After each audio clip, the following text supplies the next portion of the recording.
As America approaches another presidential election here in 2020, what is the responsibility of a Christian voter?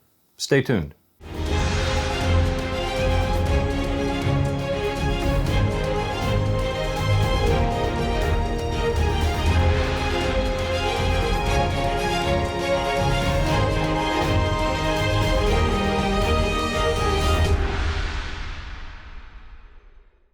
Welcome back to this edition of Prophetic Perspective. Today we are here with Marsha Kuhnley, who's written an outstanding book called The Election Omen, and the emphasis being on the fact that your vote matters. Marsha, welcome to Prophetic Perspective. Thank you.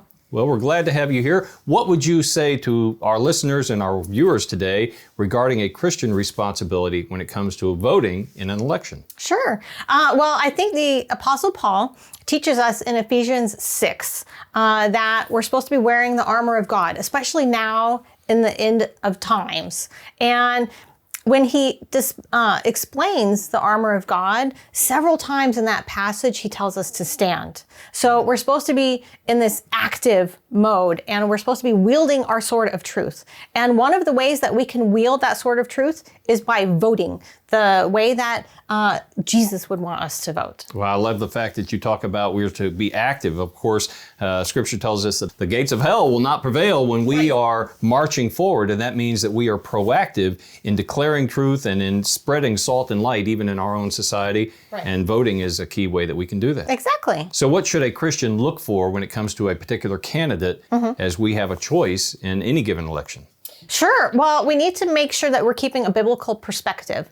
And the Bible gives us many things that we should look for in terms of what a candidate supports. Of course, right to life, being pro-life, anti-abortion is a big one. Yes. Their stance on the LGBTQ plus movement. The Bible is very clear that God created men and women, and he created marriage between a man and a woman. A sanctified covenant relationship. Exactly. Anything else is a sin, and the Bible is very clear on that. So those are two of the big ones that Christians should be looking for when they pick a candidate that's worthy of their vote. And obviously, we've touched on the fact in Prophetic Perspective that too often our religious liberties, our freedoms as Christians are under attack even in our own country. And so we need to look for candidates who will respect religious liberty, Christians' ability to worship, and really all Americans' ability to worship as they see fit. But it seems like Christians are under attack in a tremendous way, especially. Yes, I couldn't agree with you more.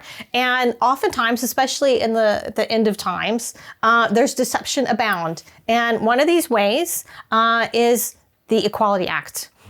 Congress has this on their legislative agenda, and it is nothing to do with equality. In fact, it's a direct attack on our religious liberty. So make sure that you vote for candidates who do not support that. Wow. So really, a lot of Christians have at times thought, well, we can't sully ourselves with the political realm. We have to stay above that.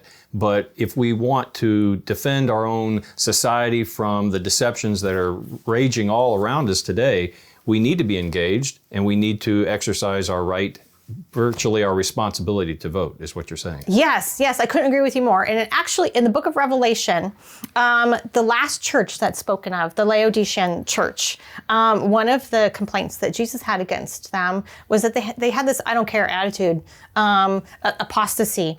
And Jesus called them not to be like that. He wished they were either hot or cold, right? So that's how we need to be as Christians as well. We can't just sit on the sidelines and have this I don't care attitude.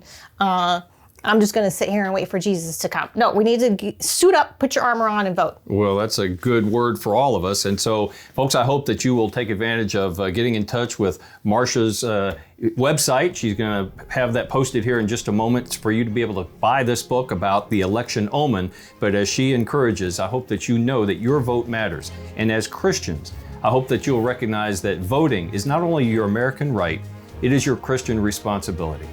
Until next time, Godspeed.